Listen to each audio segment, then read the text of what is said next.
So my perception of this team was that I still didn't quite understand what they were yet. And after the game against Green Bay, I still don't. Like I thought, actually, I'm probably in a more difficult place because early in that game, I was like, what is this offense doing? Right. Why are they not attacking? And maybe they were trying to set up to create the ability to attack.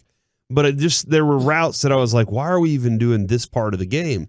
And then, so I'm walking away from this going, I still don't have complete faith or trust in this offense. On the other side of it, I have a little less faith in the defense because their secondary got beat up, man. Their secondary got beat up, not in the sense that they just sat there and gave up 400 yards passing, but they gave up huge plays that they don't typically give up. And I know you've been kicking Anthony Brown in the teeth for a while now, Kevin. Not undeservedly. But him not being on the field actually is worse considering their depth at this point. Like to the point where they gave up on their defense and moved Diggs and said, we're doing this. So the defense, I hear what Mike McCarthy's saying when it comes to, hey, this is a privilege. If y'all love rushing the passer. Y'all love it. And, I think that is one of the things is they get to a point where they're undisciplined in some of the things that they want to do. But now you guys are going to have to wait on that. Y'all have to do this first before you can go do this because this was making up for the lack of in those areas at first. And as you might imagine, people are kind of all over the board here. From the 214, they weren't feeling super good about the Cowboys to begin with. The loss to the Packers does not change my perception of the Cowboys at all. I still think Dak is below average as a quarterback, and that game solidifies it. A good quarterback wins that game. From the 214, the loss to Green Bay is no big deal. I'm confident. And then they said wink, wink, which makes me believe that perhaps they are not confident. From the 972, the loss individually is not a big deal. It does make me scared of specific playoff matchups against run-heavy teams. And they cited Philadelphia and San Francisco. And, Micah said it was that the performance was awful and it's something they're going to have to fix. And then a wave of people came in and said they actually feel better because of what happened last night. And you see that on every, I know it's the cliche, but any given Sunday, or in this case, Monday night, you could have a bad matchup or a bad night, and it can cost you. And so there is now a contingent of people who believe that they don't feel as bad because the Eagles lost to the Commanders. My contention to go along with all of this is I think the loss to Green Bay is bad. I think it's a bad loss. But you're going up against the Minnesota team that I now think if you want to argue they're, the second or third best team in the league, I think you can have that argument. I would probably slot them definitely not at 2, but if you wanted to make that argument, I think you could. If the Cowboys go on the road and win that game, then are people like, oh, well, okay. Yeah, especially that it looks like that's going to be a path that you might have to take to the playoffs. Because if you do lose this game by 7 or more, and you feel like the last 3 to 4 minutes you're not really in it, then you're going to, well, how in the world are we supposed to do this in January? Yeah. And if you go up there and win, and then you go, hey, you beat Philadelphia on Christmas Eve, and I don't want to say run the table, but if you maybe only lose one more game and it can't be in division, it has to be an out-of-division game, then maybe there's a chance that you could find yourself at 13-4 and the 1 seed, or 13-4 and the 2 seed. So I do think this is a big test game, and it will give the Cowboy fan a lot of confidence or very little confidence. And the reason I say very little is because of the history of the Cowboys. Because for 26 years? 27 years, there hasn't been really much to say, oh yeah, but the Cowboys end up winning. Yeah. The Cowboys end up losing and not really getting close to where you want them to get to. So it'll be a huge game for, I'm speaking for myself. I'll just speak for myself. It'll be a huge game for me. If the Cowboys lose this game and they lose it by 3 points, a late field goal, or they come back and score a touchdown under 2 minutes to go, I'll go, you had a good chance to win, just didn't go your way. I can see this or that going your way and beating Minnesota the next time you face them. But if you lose this game 30-20, I'm going to be like, well, okay, so the Cowboys are going to make the playoffs, probably lose in the first round. Yeah. If not, they're losing in the second round. To answer your question, though, from my perspective of will a win over Minnesota change it? No. Okay, tell me more because about I expect the Cowboys to be in that category. I actually that's where I put them is in that status area. And in that area, you see that those good teams beat each other all the time. I'm putting them there already, and I'm not taking them out of it because of what happened against Green Bay. I still think that they can be one of those good teams that ends the season with a really good record.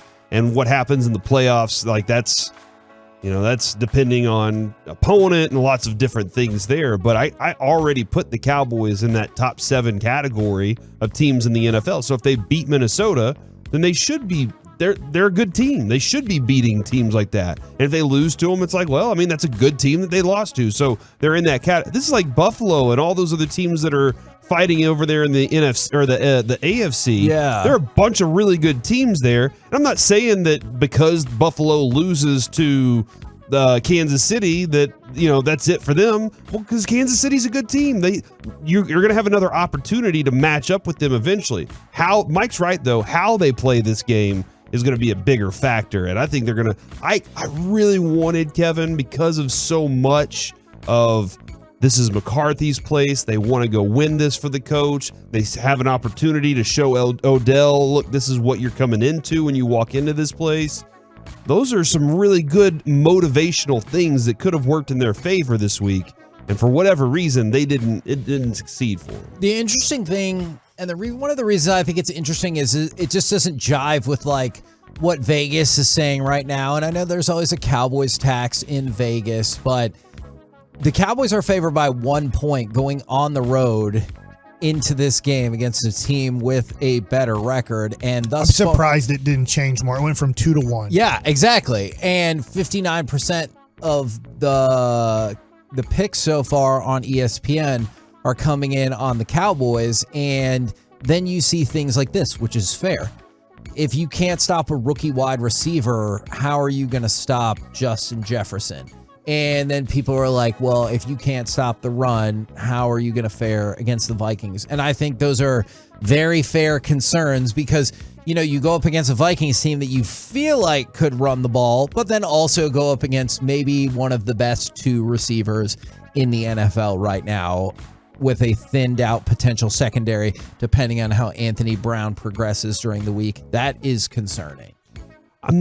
Dalvin Cook is not like he's running for 140 yards a game. Yeah, that's true. I mean, he's in that 90 range, and maybe they want to save him, a little more for playoffs or whatnot. They can run the ball, though, and they know that they run one direction. They're running left side.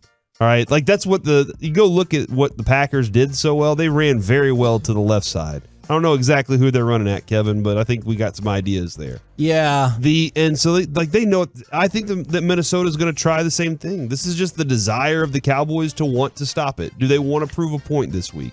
They can do that. Now Jefferson, different category. This could be, if they play it right, Kevin. This could be one of the most fun things to watch. Is the Justin Jefferson Diggs matchup? This could be an absolute blast. If every time we look up, those two are playing against each other, and then who's stopping Thielen? There are some weapons there to work with. Yeah, but I guess I'm less concerned about. They said rookie wide receiver. You're dealing with Aaron Rodgers still. Don't forget about that. That's back-to-back MVPs. We are also dealing with Kirk Cousins here. Kirk Cousins has a tendency to do some things that. Mike, I think it was 3:00 whenever I was like, "Oh, Kirk's crapping the bed right now." I felt like it was that point in the game where that game had turned over to a 3:00 game, and I was like, look, this is where Kirk Cousins does this stuff. They told him on the sidelines, hey, they've just changed all the games that are over to your game. So this is like millions. He's I can't take that level of pressure. As long as hundreds of thousands are watching, I'm a good quarterback. And then we get this from the 903 after the loss to the Packers. Thank you for not wasting the rest of my year. I'm out. And I think that goes to your point, Mike. I'm surprised. I think you could make a very good argument going into the game against the Packers that the Cowboys were a top 4 or 5 team in the NFL. Power ranked 4 on all 3 of the rankings I did. And so they lost this game. It's a bad loss, to be sure. But it feels like what I think, Mike, is people were just waiting for either other shoe to drop, and they were just waiting for a reason to not believe. And I understand where they're coming from. Like I've talked about, I'm a little bit indifferent on the Cowboys this year. I'm watching all the games. I don't want to say cheering for them, but they're the team I'm hoping that wins. That loss didn't really affect me and like, oh no, this is a horrible team now. The Cowboys, to me, have proven they're a good team. They have flaws. There's teams that are better than them in the NFL, but not a lot of teams. They should be a playoff team. If they get the right matchup, if they play great, they can win. But I think you just saw, I thought the Cowboys played pretty good Sunday. Maybe average, but they didn't play below average. They played average to good. I thought the Packers played great. And so you saw that even an average to below average team, if they play great and you only play average to a little bit above average, you're going to lose. You don't have Patrick Mahomes or Josh Allen. I'm sorry to the Dak fans. I think he's a good quarterback, but you don't have a future Hall of Famer. You don't have an elite, just this dude's a top 5 quarterback. I don't care what he did last week, that can bail you out of situations. He's not a guy that can bail you out if your team isn't playing well.